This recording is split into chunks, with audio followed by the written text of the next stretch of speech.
কাল মে দিবসের সমাবেশে নয়াপল্টনে বড় গণজামায়াত করতে চায় বিএনপি। বৃহস্পতিবার সংবাদ সম্মেলনে নেতারা জানান, ওই সমাবেশে দেশের বর্তমান পরিস্থিতি তুলে ধরার পাশাপাশি দিক নির্দেশনামূলক বক্তব্য দেবেন প্রধানমন্ত্রী তারেক রহমান। সংবাদ সম্মেলন থেকে আরও বলা হয়, ইশতেহারে দেয়া সব প্রতিশ্রুতি বাস্তবায়নে সরকার প্রতিশ্রুতিবদ্ধ। সরকার গঠনের পর রাজধানীতে এটি বিএনপির প্রথম কোনো সমাবেশ। মাহিলা ইসলামের রিপোর্ট।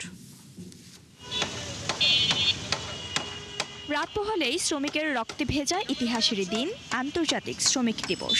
শ্রমিকের অধিকার আর মর্যাদার স্বীকৃতির এই দিনটি পালিত হয় বিশ্বজুড়ে শ্রদ্ধা ও সংহতির মাধ্যমে। এবারের মে দিবস বিএনপির নেতৃত্বাধীন সরকারের জন্য ভিন্ন মাত্রা যোগ করেছে, এমনটাই বলছেন দলটির নেতারা। নয়াপল্টনে কেন্দ্রীয় কার্যালয়ের সামনে আয়োজন করা হয়েছে বিশাল সমাবেশের। এতে প্রধান অতিথি হিসেবে উপস্থিত থাকবেন প্রধানমন্ত্রী তারেক রহমান। মে দিবস বাংলাদেশে আমাদের দুয়ারে আসছে এবার নবজাগরণের দাওয়াত নিয়ে।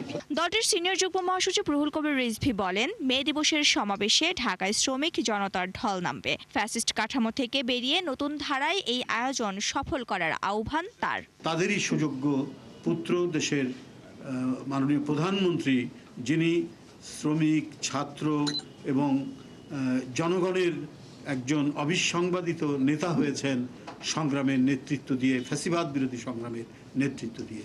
তিনি আগামীকাল প্রধান অতিথি হিসেবে বক্তব্য রাখবেন। তো সেই অনুষ্ঠানটি, মে দিবসের সেই অনুষ্ঠানটি মানে যথাযোগ্য মর্যাদায় এবং বিপুল শ্রমিক সমাবেশ এখানে ঘটবে। এই নিয়ে জাতীয়তাবাদী শ্রমিক দল প্রায় প্রতিদিনই, প্রায় সপ্তাহব্যাপী তারা নানা ধরনের প্রস্তুতি নিয়েছে।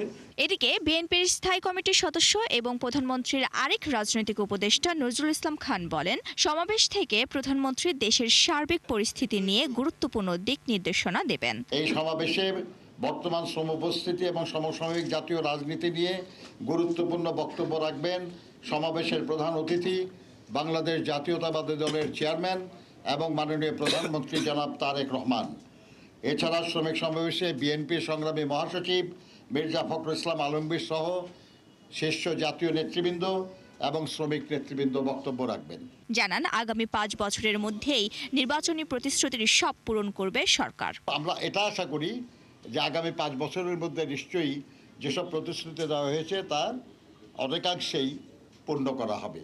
শ্রমিক দলের সভাপতি আনোয়ার হুসাইনের সভাপতিত্বে আয়োজিত এই সমাবেশে বিএনপির মহাসচিব মির্জা ফখরুল ইসলাম আলমগীর সহ দলের শীর্ষ নেতারা উপস্থিত থাকবেন।